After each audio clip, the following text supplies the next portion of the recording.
त्यानंतर एक महत्त्वाची बातमी समोर येते। मराठा आरक्षणाच्या मागणीसाठी पुन्हा एकदा मुंबई गाठणार असल्याचा इशारा मनोज जरांगे यांनी दिलाय आणि त्यामुळे राज्यात पुन्हा एकदा मराठा आरक्षणाचा मुद्दा हा चर्चेत आलाय। मात्र मनोज जरांगे यांनी केलेल्या आंदोलनानंतर आतापर्यंत मराठवाड्यातील विविध जिल्ह्यांमध्ये 2,26,217 कुणबी जात प्रमाणपत्र वाटप करण्यात आलंय। ऑक्टोबर 2023 मध्ये तत्कालीन राज्य सरकारनं नोंदी आधारे कुणबी प्रमाणपत्र वाटप करण्याचा निर्णय घेतला होता आणि त्यानुसार कुणबी प्रमाणपत्र वाटप करण्यात आलंय। तर सर्वाधिक 1,53,356 प्रमाणपत्र बीड जिल्ह्यात वितरित करण्यात आली आहेत।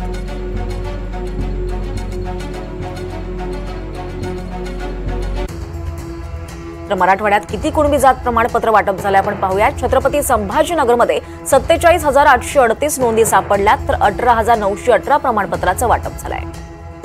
तर बीडमध्ये 22,515 नोंदी सापडल्यात, तर 1,53,356 प्रमाणपत्राचं वाटप झालंय। जालन्यात 5,027 नोंदी सापडल्यात, तर 13,785 प्रमाणपत्राचं वाटप झालंय। तर तिकडे परभणीत 3,781 नोंदी सापडल्यात आणि 12,414 प्रमाणपत्रांचं वाटप झालंय। तर हिंगोलीत 4,358 नोंदी सापडल्यात, तर 8,068 प्रमाणपत्रांचं वाटप झालंय। धाराशिवमध्ये 4,812 नोंदी सापडल्यात, तर 13,297 प्रमाणपत्रांचं वाटप झालंय।